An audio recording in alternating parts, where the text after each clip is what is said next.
5 faslun yang bawah wa qulu ma'in.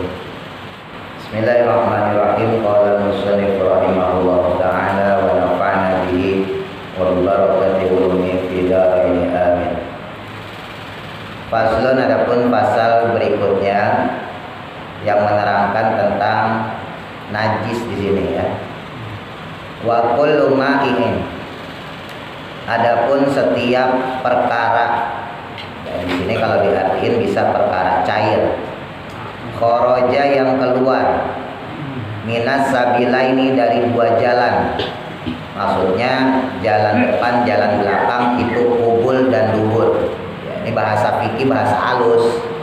Ya, sabilun jalan, sabilillah jalan Allah. Rokatan satu rokaat, rokaataini dua rokaat. Sabila ini dua jalan. Maksudnya sabila ini adalah jalan depan yaitu kubul ya buat pipis, terus jalan belakang dubur ya buat buang air besar. Nah, setiap perkara yang keluar dari dua jalan tersebut itu najisun, najis, hukumnya najis. Illal maniya, kecuali air mani. Kalau air mani hukumnya suci. Ini mazhab Syafi'i. Ya, kalau mazhab Hanafi sebagian mengatakan mani najis ya. Tapi kalau mazhab kita Syafi'i hukumnya suci. Ya.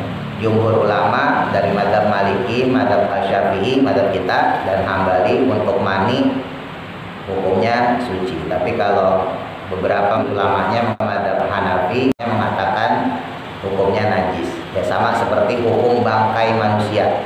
Dulu udah pernah saya jelasin.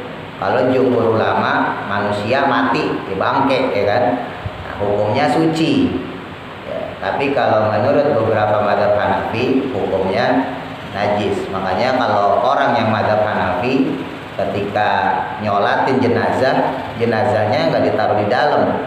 Kalau sholat di musola, di masjid gitu ya, ditaruhnya di luar. Jadi kalau bapak ketemu satu peristiwa kok jenazahnya ditaruh di luar, ya itu menurut mazhab Hanafi ya, sah. Ya menurut mazhab kita juga Syafi'i sah. Ya, dulu pernah saya sampaikan hadirnya jenazah itu bukan kewajiban, cuman umumnya kita yang mazhab Syafi'i itu naruh jenazah di depan gitu ya. Nah, itu kalau secara perbedaan mazhab. Nah begitu juga dengan air mani. Ya kalau air mani menurut mazhab kita suci. Artinya kalau seandainya netes ya di celana dalam terus kita sholat, tentunya dalam keadaan udah mandi junub misalnya ya, kita yang laki-laki, maka sholatnya tetap sah. Kalau mazhab kita yang Syafi'i ya, sedangkan mazhab Hanafi enggak. Lalu wa ghuslu jami'il abwali, dan membasuh atau membersihkan, mencuci segala macam air kencing, baul itu air pipis, air kencing. Wal aurati, dan juga kotoran, ya. Wajibun, hukumnya wajib. Wajib hukumnya tuh. Illa, kecuali baula sobiyi, kecuali air kencingnya atau pipisnya baik laki-laki, alladzi yang lam yakuli, yang mana dia belum makan atau akan makanan. Maksudnya belum makan apapun kecuali air susu ibu. Nah ini yang dalam fikih disebut dengan najis mukhaffafah ya. Fa innahu, karena sesungguhnya najisnya bayi anak kecil tadi laki-laki ya, yang mana dia belum makan apapun kecuali air susu ibu, kecuali ASI, itu ya tahuru, bisa suci birashil ma'i, hanya dengan memercikkan airnya alaihi, di atas najis tersebut. Nah, ini kalau dari segi bentuk najis ya. Kalau dari pembagian najis sendiri ada najis mughalladhah, najis yang besar, yaitu najis berat, najis anjing dan juga najis babi ketika basah. Jadi ada ketikanya juga ya, ketika basah. Misal ini ada anjing basah bersentuhan dengan kita yang kering, maka kita terkena najis mughalladhah. Atau sebaliknya, anjingnya kering, kitanya basah, bersentuhan, maka terkena juga najis mughalladhah. Tapi kalau dia kering, kita kering, kesentuhan kita nggak ada masalah. Ya. Jadi yang najis itu kalau basah, baik kita yang basah atau dia yang basah. Terus najis mukhaffafah. Nah ini yang tadi disebutin, air kencingnya bayi, ya, air pipisnya bayi laki-laki. Jadi kalau perempuan enggak, air pipisnya, air kencingnya bayi laki-laki yang belum berusia 2 tahun, yang makannya hanya ASI. Jadi dia belum makan apa-apa, belum kena susu formula, dia belum kena sereal, dia belum kena bubur, belum kena apa-apa, masih murni air susu ibu. Najis yang kayak begini cukup birosil ma'i, memercikkan airnya doang. Jadi kalau ada najisnya udah dipercikin air doang, dilap sah. Ya. Tapi kalau yang mutawasitoh, nah ini pertengahan antara mukhaffafah dengan mughalladhah tadi yang pertama. Nah ini selain ketiga najis tersebut ya, selain najis anjing dan babi, ya yang kedua, yang satunya lagi tadi najis kencingnya bayi laki-laki. Selain itu namanya najis mutawasito. Nah, kalau yang kayak begini harus dibersihin dulu ya zatnya. Makanya ada najis ainiyah, ada najis hukmiyah. Najis ainiyah kalau dia masih berbentuk zat, masih berbentuk wujud. Ya, misal ada kucing, ya masih ada wujudnya, namanya itu najis ainiyah. Maka najisnya harus dihilangkan dulu, baru kemudian berubah, turun hukumnya. Yang tadi najis ainiyah turun menjadi najis hukmiyah. Nah, baru kemudian disucikan. Jadi nggak cukup cuma diambil doang, nah, sekali doang terus dianggap suci, enggak. Ya. Dan hukumnya wajib, bukan sunnah. Ya. Mensucikan sesuatu yang najis hukumnya bukan sunnah tapi wajib. Berarti kalau wajib dilakukan mendapat pahala, ditinggalkan berdosa. Jadi kalau kita sengaja di dalam rumah kita ada najis kok kita diemin aja, terkena hukum ini. Nah ini yang kadang orang suka nyepelein. Ya, kita punya anak, kalau bapak-bapak yang udah tua mungkin punya cucu, ya pipis anak kita, ngompol anak kita, gampang ntar aja. Ya. Bapak sholat nih maghrib, ya kan? Ntar aja deh, sholatnya jam 8, sholat maghrib jam 8. Dapat gak? Kagak dapet, ya kan? Karena hukumnya wajib. Ini hati-hati, jangan diremehin.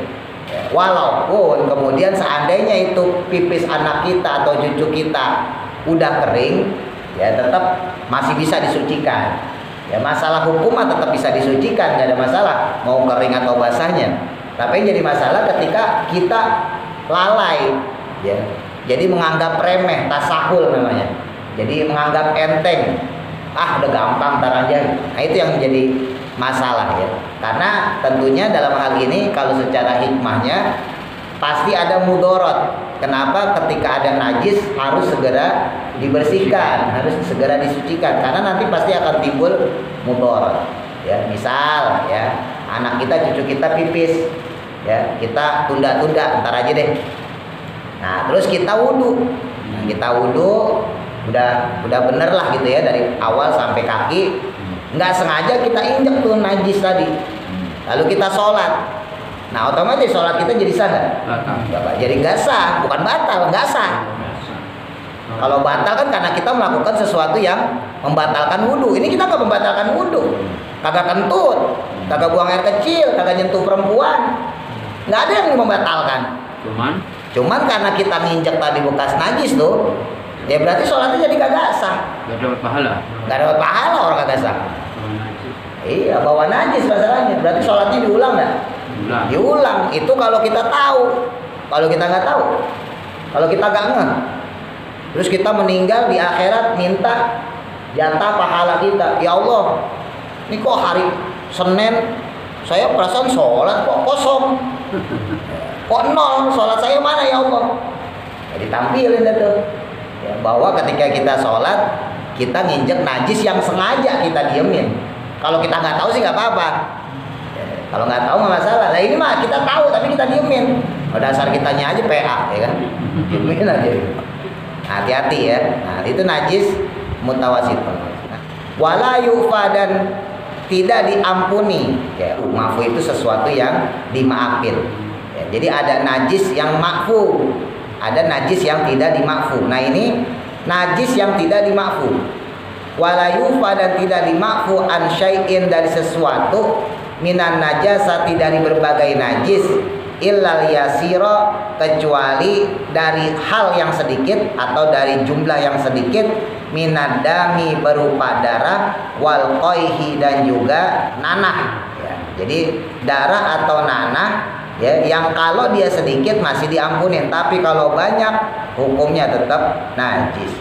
Wama la nafsalahu, wama, dan juga sesuatu, maksudnya di sini hewan ya, la nafsa, yang tidak ada nyawa, maksudnya di sini darah, lahu, baginya, sailatun, yang mengalir. Misalnya lalat. Nah, lalat itu ada darahnya, Pak, tapi darahnya beku. Ya, kalau lalat tuh kita tekan, Pak, kita pijet, truk, ya begitu aja udah. Tapi kan lalat juga ada darahnya. Lah mustahil hewan gak ada darahnya. Ya kan, nggak bisa bergerak dia ada darahnya. Tapi karena lalat termasuk binatang yang darahnya tidak beredar, tidak mengalir, dia masuk dalam kategori najis yang dimakfu. Paham ya maksudnya ya? Idza waqa'a, lalu ketika dia terjatuh, laler tadi misalnya gitu ya, fil ina'i, pada satu wadah, wa mata, lalu dia mati, fihi, di dalamnya, fa innahu, maka yang demikian tersebut, la yunajisuhu, tidak membuat najis air di dalam wadahnya. Ya, jadi kalau andai kata itu laler lah gampangnya gitu ya, masuk ke dalam minuman kita lagi ngopi, lagi ngeteh, iya, itu laler nyemplung, ya kelelep, dasar laler kagak punya otak, ya dia berenang di situ kelelep, mati tuh. Nah, maka minuman kita itu kan kemasukan najis, iya, seharusnya jadi najis kan. Nah, berhubung itu laler termasuk yang dimakfu, maka minuman kita tersebut tidak dihukumi najis. Ya, kalau pakai hadis Nabi, ketika ada laler ya nyemplung satu sayapnya, maka cemplungin sekalian ya, dua-duanya, karena sayap yang pertama sebagai virus ya, sebagai penyakit, sedangkan sayap yang berikutnya, sayap keduanya itu sebagai penawar ya. Nah, jadi beda lagi kalau misalnya, kalau kita balikin tadi darah, dam ya, atau koi, nanah yang jumlahnya banyak. Ya, jadi yang dimakfu di sini adalah darah, nanah yang jumlahnya sedikit, termasuk di dalamnya hewan yang darahnya tidak mengalir. Ya, tadi yang darahnya tidak mengalir sudah saya sampaikan. Selanjutnya ini darah yang nanah sedikit. Ya, mau darah hewan ataupun darah kita. Ya. Misalnya darah hewan, nyamuk. Nah, nyamuk itu kan ada darahnya juga, Pak. Kalau kita tepak. Nah, kalau dia sedikit, maka hukumnya dimakfu. Nah, dimaafin. Tapi kan nyamuk modelnya macem-macem. Ada yang subur-subur ya kan, ada yang krempeng-krempeng. Kalau mungkin kalau yang krempeng mah cuma darah sedikit doang. Tapi kalau nyamuk-nyamuk yang gemuk ya, itu kan darahnya lumayan banyak dan terlihat gitu. Jadi ain di sini maksudnya adalah di mana darah tersebut adalah yang terlihat. Walaupun sebagian ulama mengkategorikan semua nyamuk itu dimakfu. Ada ulama yang mengkategorikan segitu. Tapi sebagian ulama lain mengatakan enggak semua nyamuk dimakfu. Beda sama lalat. Kalau lalat emang darahnya gumpel, ya beku. Sedangkan nyamuk darahnya mengalir. Nyamuk terkena makfu kalau dia darahnya sedikit, dikembalikan ke hukum asal. Nah, ini saya beri contoh sepele. Ini untuk kehati-hatian. Kita ambil yang pendapat yang nyamuk darahnya najis kalau banyak ya. Untuk kehati-hatian, kita nggak ambil yang dimakfu. Kalau yang sebagian ulama kan semua nyamuk dimakfu ya. Itu mah nggak usah diomongin, nggak usah diterangin, udah paham. Nah, kita ambil untuk kehati-hatian, nyamuk kalau darahnya banyak tetap dianggap najis misalnya. Nah, ini saya beri contoh yang harus kita hati-hati. Misal ya, kita biasa di rumah sholat di satu tempat, atau misalnya di musola lah gitu ya. Nah, ini ada nyamuk nempel di depan. Tuh hati-hati, jangan main tepak aja. Karena ketika kita tepak berarti ada darahnya. Lalu kita sujud di situ. Ya enggak? Tempat tersebut kita jadiin tempat sholat. Sementara syarat sholat itu harus suci badan, suci pakaian, suci tempat. Ingat, ini sepele nih. Kan kita suka iseng ada nyamuk, tepak, tembok tepak, ya kan? Atau di badan tepak. Ya kalau nyamuknya yang kecil, nah kalau kita pakai pendapat ulama, jumhur ulama nggak ada masalah deh. Ya, tapi yang jadi masalah itu ketika nyamuknya punya darah yang lumayan banyak. Ya, nyamuk apa yang gemuk-gemuk? Ya nyamuk garong. Hah? Nyamuk garong. Nyamuk garong. Nah, nyamuk gajah, nyamuk kebon ya. Nah, ya benar tuh nyamuk sampah. Kalau nyamuk-nyamuk yang rumahan yang kecil-kecil sih nggak ada masalah. Tapi kalau nyamuk-nyamuk yang gede, nyamuk gajah, nyamuk kebon, nyamuk apalah pokoknya yang kalau ditepak darahnya kelihatan banget. Kalau kita pakai pendapat yang tercampur di situ di dalamnya, maka ya menurut beliau-beliau najis. Nah, untuk menjaga-jaga dari hal tersebut, hati-hati. Ya, di musola kek, di rumah kita kek. Ya kebetulan nyamuk nempel di sejadah. Nah, sejadah itu kita pakai sholat, kita main tepak aja. Itu bahaya, hati-hati.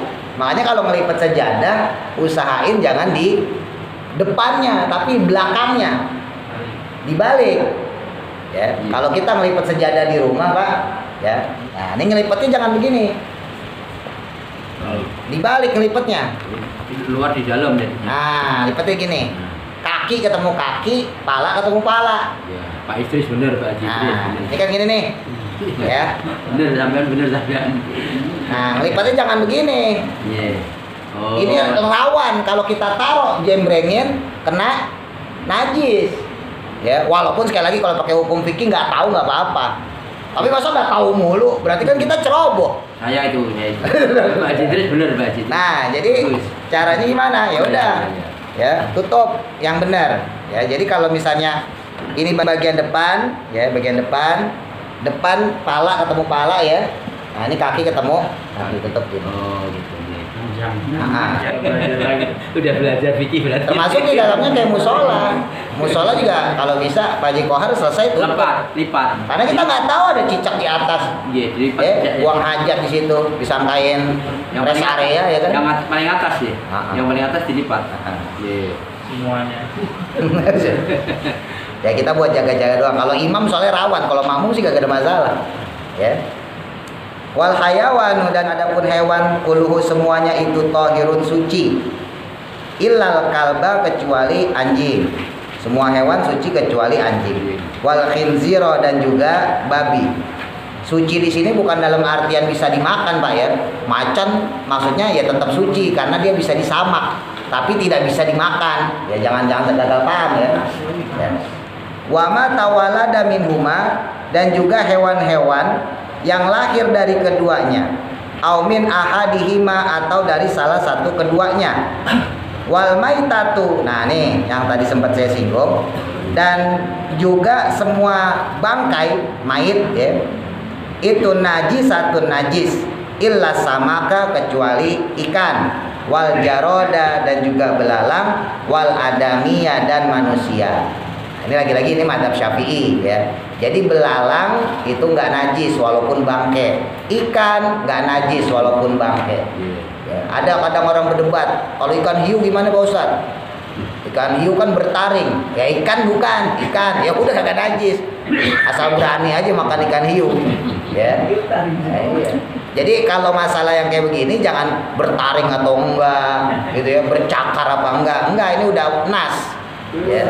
Adapun taring, cakar gitu ya, salah satu tanda atau bagian di mana hewan dianggap haram itu ijtihad, Pak.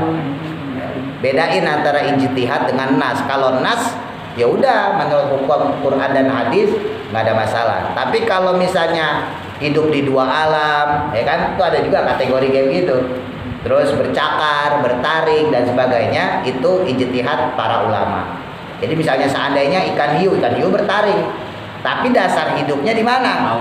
Di laut, ya karena dia termasuk ikan, maka terhukumi halal gitu ya. Walaupun bangke, kalau ikan mutlak, ya, walaupun dia bangke, hukumnya tetap halal. Ada orang nanya juga misalnya kepiting, ya. Sebagian ulama mengatakan kepiting haram. Nah, sebagian ulama mengatakan halal, macam-macam alasannya ya. Nah, ulama yang mengatakan bahwa kepiting itu halal ya karena dia hidup di laut. Ya, dia bisa hidup di dua alam, tapi hukum aslinya laut, air. Jangankan kepiting Pak, lele nggak usah dikasih air juga hidup, ya nggak? Nah, iya. Apakah kemudian lele dianggap hukum hidupnya di darat? Kan enggak. Hukum hidupnya tetap di air, cuman dia punya kemampuan untuk bertahan hidup di darat. Tapi hukum habitat aslinya bukan darat. Sama kepiting juga begitu. Kepiting bisa hidup di darat, tapi hukum aslinya bukan hidup di darat. Hukum aslinya air. Beda sama buaya. Lah buaya dia bisa hidup dua alam baru tuh. Darat bisa, air bisa karena dia punya dua pernapasan. Nah, menurut sebagian ulama yang pro kepiting itu halal begitu. Tapi menurut sebagian ulama kepiting haram, ya udah nggak boleh dimakan karena dia hidup diantaranya di dua alam. Ya, kalau saya pribadi ya tergantung sih, ya tergantung gimana kita nyikapinnya. Sekiranya memang kita punya kebutuhan dalam hal tersebut, ya misal yang nanya kita tukang kepiting, tukang siput yang biasa buka tenda-tenda gitu, ya udah kita bilang halal aja lah buat ngegampangin dia.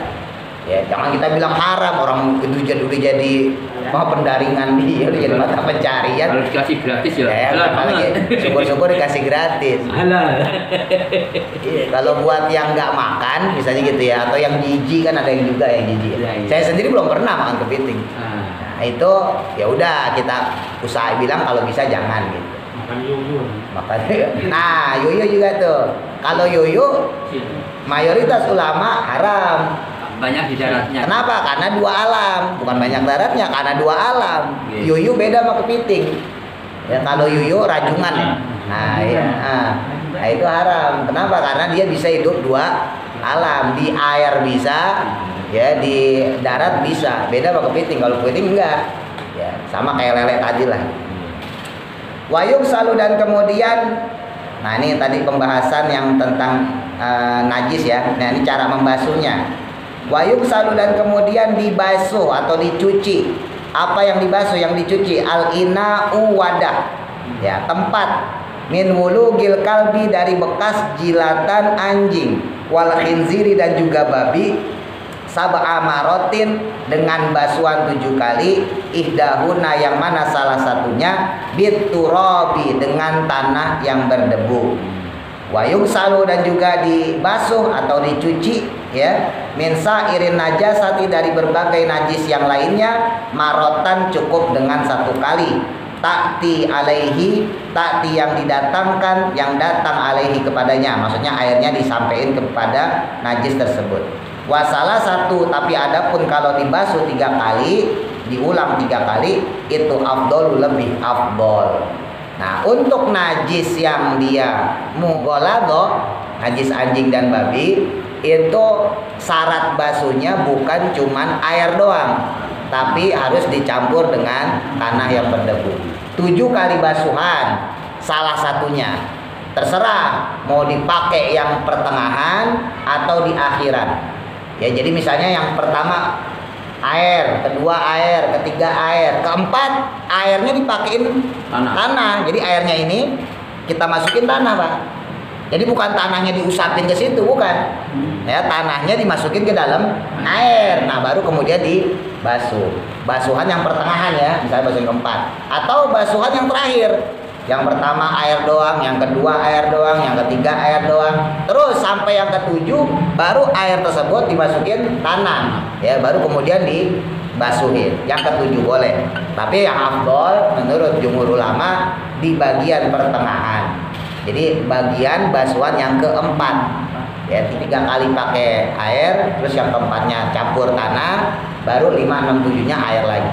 Itu yang afdol. Tapi seandainya pun kita mau akhirin, kita basuh pakai air plus tanah di belakang di basuhan yang ketujuh, tetap sah ya. Nah, yang harus saya ingatkan ketika membasuh atau mencuci ya, membersihkan daripada najis tersebut. Tadi saya sedikit singgung, harus hilang dulu ainnya, ya, najis ainiyah. Karena awalnya ya, kalau kita pakai najis yang tampak ya, nah itu najisnya harus benar-benar hilang, bentuknya, wujudnya. Kalau bentuknya, wujudnya masih ada, maka itu belum terhitung menghilangkan najis. Dulu kalau Bapak masih ingat, sempat saya singgung ya, saya cerita kesalahan orang ketika dia membasuh atau membersihkan pipis anaknya. Dulu pernah saya sampaikan kalau nggak salah. Kebanyakan nih emak-emak, mungkin termasuk kita, ya bapak-bapaknya, ini ada air kencing, ompol. Ini kebanyakan kita, kesalahan kita. Kita tuh main ambil lap aja. Mau ngambil air pel kayak apa segala macam kita ambil, ya, taruh di wadah ember misalnya gitu ya. Ada wadah ember, kita pakai pel misalnya, atau kita pakai lap, kita cemplungin air, terus kita basuh tuh, ya, kita basuh tuh najis, terus najis itu kita masukin lagi ke ember itu lagi, Nyampur. lah iya, berarti air yang tadinya suci jadi najis, kita peres, kita balikin lagi ke situ, Apa najis lagi sama aja, jadi najisnya nggak kemana-mana Pak. Tuh hati-hati sepele. Yang paling hebat lagi bukan cuma di situ. Ini dari tadi nih, ya kan, udah selesai dipel. Lah ini kan masih najis, dipel ke pojok semuanya. Itu nggak bisa kita bayangin Pak ibadah kita. Tapi akhirat kita nagih, mana sholat saya? Lu sholatnya najis begitu. Oh iya juga ya, iya tuh pentingnya ngaji. Oh iya juga ya, saya yakin hampir semua orang begitu. Iya. Kecuali anak pondok. Kalau saya udah diajarin. Kalau pas lagi begitu, oh iya juga gitu sama. Lah rata-rata orang begitu coba, ya nggak? Iya. Ini ada najis ya kan? Kita kan rata-rata begitu, ambil. Kan saya ngeliatin orang-orang. Atau misalnya kita yang baju berdarah, ya. Misalnya kayak Mas Gianto tukang ayam gitu ya, kan otomatis resiko baju kotor, ada najis pasti. Ya ayamnya, darah ayam segala macam, atau siapapun di antara kita yang mungkin kerjanya berat yang berhubungan dengan najis. Ya. Lah kemudian baju itu kita campur sama yang suci. Iya. Ini air nih, suci nih. Ya kan, terus kita masukin baju istri kita, anak kita. Anak kita, istri kita baju pakaiannya suci. Lah pakaian kita najis. Kita masukin blok. Kita campur, jadi najis. Seair-airnya. Iya enggak? Tuh hati-hati. Bisa. Iya, makanya usahain pisah baju buat sholat, ya, sama buat baju ngeceng, ya, buat nampang jangan digabungin. Karena kita khawatir kayak begitu. Ya barangkali anak kita misalnya gitu ya, cucu kita kerja misalnya di mana dan sebagainya, ingetin. Baju kamu cuman kotor doang apa ada najisnya? Kalau cuma kotor nggak ada masalah Pak. Kalau cuma kotor ya wajar lah, namanya orang keluar habis mancing, habis apa segala macem, habis jalan-jalan kotor wajar. Tapi kalau ada najis hati-hati, buru-buru pisahin. Termasuk kita nih. Wah baju saya tadi jalan kayaknya kena kucing tuh, pisahin. Kalau bisa cuci sendiri, bersihin, jemur. Jangan ditaruh di pakaian kotor. Oleh umum kita taruh pakaian kotor numpuk. Yang nyuci pembantu, yang nyuci bini. Amin asal. Nah iya. Dia kagak tahu, main campur aja. Satu adonan bahasa kita, najis semua. Pakai apa namanya, tenaga manual atau tenaga mesin cuci sama aja. Dulu guru saya sih ngasih apa solusi. Kalau seandainya kita nyucinya pakai mesin cuci ya, nah maka keluarin. Jadi sambil dikeluarin airnya. Jadi bilas dulu sampai benar-benar tuh air mengalir. Ya, ketika udah dibilas baru kita mulai proses pencucian. Jadi intinya tetap ainun najasanya harus hilang dulu. Jangan sampai proses pembersihan tersebut disatukan dengan proses mensucikan. Ya. Tadi seperti yang basuh najis ya, pel najis, itu yang paling gampang. Jadi seandainya nih ada air kencing, maka angkat dulu wujud airnya. Airnya diangkat, ya, suciin nih bahan atau topo atau kain pel, sucikan pakai air keran. Jadi najisnya udah kita angkat, baru kemudian dipakein air lagi. Nah, ketika membasuh air ini hitungan pertama. Kenapa? Karena kita baru saja mengangkat najis, ini belum terhitung mensucikan yang tadi. Kenapa? Karena yang pertama tadi baru proses mengangkat najis, bukan proses mensucikan. Hati-hati. Ya kan, orang itu kesalahan tadi tuh gitu karena dia menganggapnya ini gue lagi mensucikan najis. Nah ini yang dianggapkan itu yang salah. Nah jadi gimana? Ya udah, angkat dulu itu najis. Najis itu diangkat, kemudian pel yang tadi buat najis jangan dimasukin ke ember lagi. Pisahin atau langsung dibasuh pakai air yang suci mensucikan. Paling gampang pakai keranda. Ya, seret, keluarin. Diperes. Udah selesai diperes. Nah, baru kemudian masukin lagi buat ngepel. Nah, itu proses ngangkatnya. Hilang, proses ngangkat ainiyahnya dapat, proses najis hukumnya juga dihilangkan. Tapi kalau langsung sekalian, apalagi dimasukin ke dalam ember yang sama. Lah ember itu jadi kenapa? Karena airnya kurang dari 2 kula. Kan gitu. Masih ingat ya? 60 cm kubik. Ya, 60 kali 60 kali 60. Kalau airnya sedrem sih kagak ada masalah. Lah airnya cuma seember. Ya enggak, apalagi tadi yang saya sampaikan pakai kaenpel. Seret. Wah, sekalian aja seret-seret. Embernya itu juga. Peres. Ya situ-situ juga najis ya, Pak. Ya kan, sesuatu najis yang masuk ke dalam sesuatu yang walaupun banyak, ya kecuali tadi 2 kula ya, air kan jadi najis, kan hukumnya begitu, ya enggak? Ini air, kita tetesin darah, seret darah najis, air jadi najis nggak? Jadi najis, kecuali tadi tuh laler, ya najis yang dimafu ya. Ini kita bicara najis yang nggak dimafu, darah nih tangan kita berdarah masuk, jadi najis. Ya sama kayak tadi ompol segala macam gitu. Itu tolong sampein ya ke istri, ke anak, ke cucu, sampein. Ini sepele, remeh, tapi sering dilakuin orang. Dan itu bahaya karena itu berkaitan dengan ibadah kita. Satu rumah nggak ada yang tahu ilmunya, ya satu rumah sholatnya kagak sah semua. Iya, ya udah pasti. Sayang ya. Sayang. Oh, jangankan satu rumah nggak tahu, ada yang tahu satu aja. Itu aja kadang-kadang teledor kok. Kadang debat sama istri, wah kayak biyen yang ngene gitu. Dari dulu ya begini gak ada masalah, mas aja yang aneh-aneh. Ya ini dikasih tahu ilmunya kok. Ya kita kadang berdebat, Pak. Ya oke, sampein. Hati-hati, ini sepele, remeh, ya tapi sering banget kesalahan kita. Motivasi dulu guru saya pas nerangin ini, saya sampai sekarang masih ingat. Orang udah model kayak begitu tuh, ya nyuciin najisnya kayak begitu, berantakan lah gitu ya. Terus dia sholat dalam keadaan otomatis membawa najis dong, iya dong. Ya jadi sholatnya yang nggak sah karena syaratnya nggak dipenuhi, iya kan? Bajunya najis karena tadi model nyuci bajunya begitu. Campur aduk, tempatnya juga najis, dan juga badannya mungkin juga ceboknya istinjanya kurang bener, bawa najis. Lagi mamit, itu repot lagi urusan. Semua najis. Iya.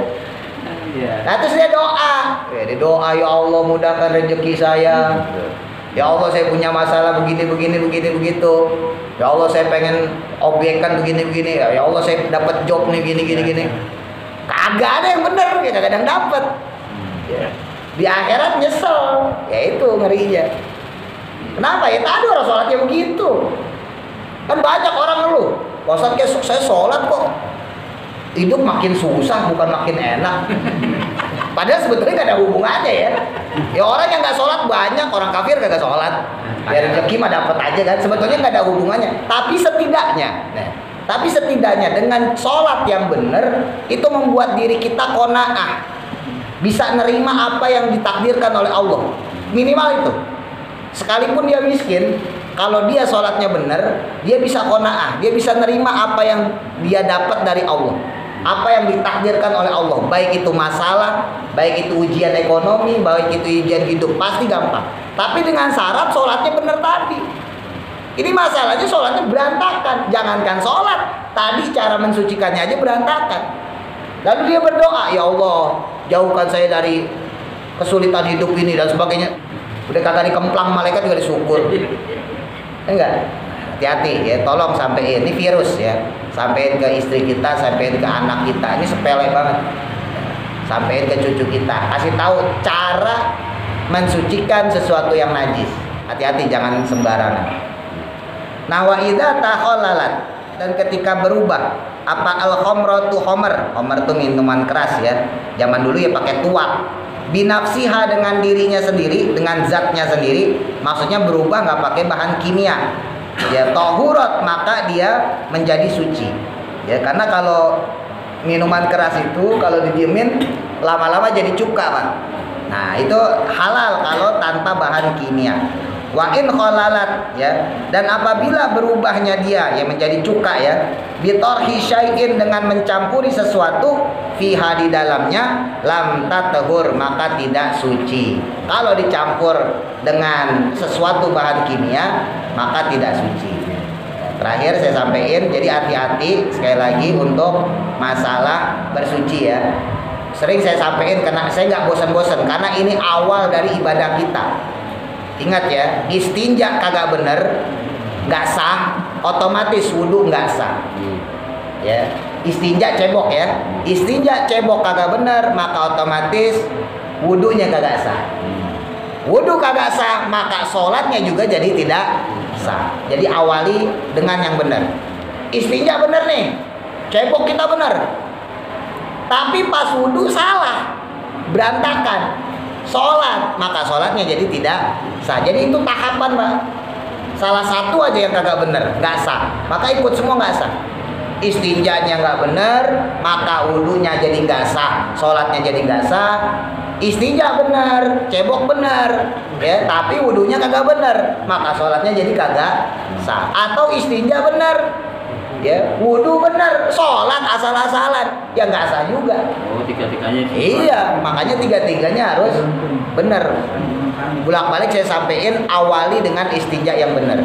Masuk tempat kamar mandi kaki kiri, ya, masuk kaki kiri. Kalau bisa doa deh, ya. Kalau nggak bisa itu bismillah dah.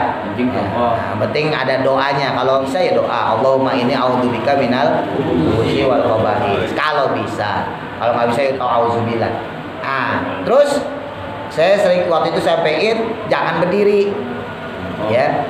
Apalagi kita istinja buat sholat, jongkok. Jongkoknya jangan kayak orang nongkrong, kaki kanan di atas. Nah, masih ingat gak dulu? Iya. Kaki kanan ditekepin pakai pantat. Jadi jongkoknya begini, nggak begini. Kalau kita kan biasa gini. Giniin. Kaki kiri diangkat, kaki kanan ditaruh, atau dibalik nggak apa-apa.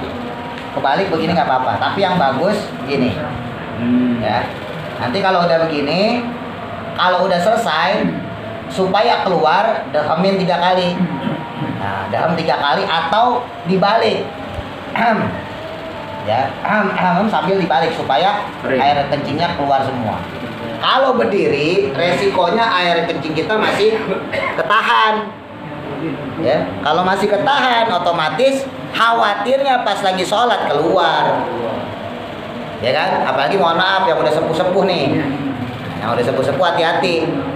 Pastikan pipis kencing benar-benar udah keluar semua. Ya, karena kan ya beda, selangnya udah beda. Kalau umur masih muda kita selangnya masih ser gitu ya. Nah, kalau udah tua kan agak ceprit. Hati-hati. Pastikan istinjanya udah benar. Udah keluar semua baru cebok. Ya, cebok lalu kemudian wudu dan sebagainya. Jadi awal itu dari situ. Termasuk tadi saya sampaikan masalah najis, ya. Najis juga begitu sama. Usahain baju kita sholat jangan sama baju kita main. Bahasa kasarnya gitu. Pakai jalannya segala macam. Syukur-syukur kita punya baju tersendiri nih. Termasuk di dalamnya kaos dalam kalau kita pakai kaos dalam.